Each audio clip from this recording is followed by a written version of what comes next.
રાજકોટમાં 8 વર્ષ પૂર્વે ધડ વિનાનું માથું મળવા મામલે કોર્ટે ટેસ્ટની મંજૂરી આપી દીધી છે। હત્યારા અજીત મૌલા અમજદ મૌલાના નાર્કો ટેસ્ટની મંજૂરી આપવામાં આવી છે। હત્યારા અજીત મૌલાના ગાંધીનગર ફોરેન્સિક લેબ ખાતે નાર્કો ટેસ્ટ કરવામાં આવશે।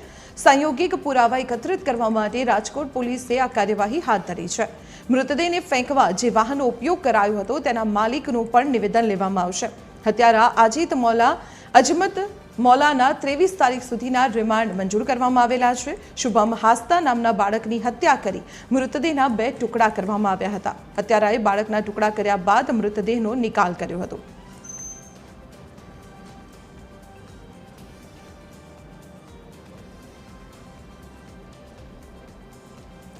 ત્યારે સંવાદદાતા રવિ મોચવાની અત્યારે આપણી સાથે ફોન લાઈન પર જોડાયેલા છે। રવિ, 8 વર્ષ જૂના એક બાળકના હત્યા કેસમાં આરોપીનું જે નાર્કો ટેસ્ટની મંજૂરી મળી ગઈ છે, આગળ શું કાર્યવાહી? જણાવી દઉં, રાજકોટના આજી ડેમ નદીના પટમાંથી લગભગ 8 વર્ષ પહેલા એક ધડ વગરનું માથું મળી આવ્યું હતું।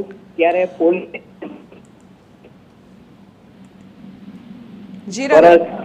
પરંતુ વર્ષ 2025માં એક બાળ જે તસ્કરીનો મામલો સામે આવ્યો હતો, જેમાં બંગાળના એક શખ્સની ધરપકડ કરવામાં આવી હતી અને પોલીસે તેની પૂછપરછ કરતા તેમાંથી એક વાત જાણવા મળી હતી કે જેમાં જે બાળકનું જે માથું મળ્યું હતું તે બાળકનું માથું આ વ્યક્તિ લઈ આવ્યો હતો। ત્યારે પોલીસે તેની આકરી પૂછપરછ કરતા તેણે તેની હત્યા કરી હોવાની કબૂલાત આપી હતી અને ત્યારબાદ પોલીસે તેની જેલમાંથી કબજો મેળવી અને આગળની કાયદેસરની કાર્યવાહી હાથ ધરી હતી। હવે જે સાંયોગિક પુરાવા છે તેને મેળવવા માટે નાર્કો ટેસ્ટની મંજૂરી માંગવી હતી, તે મંજૂરી હાલ મળી ગઈ છે।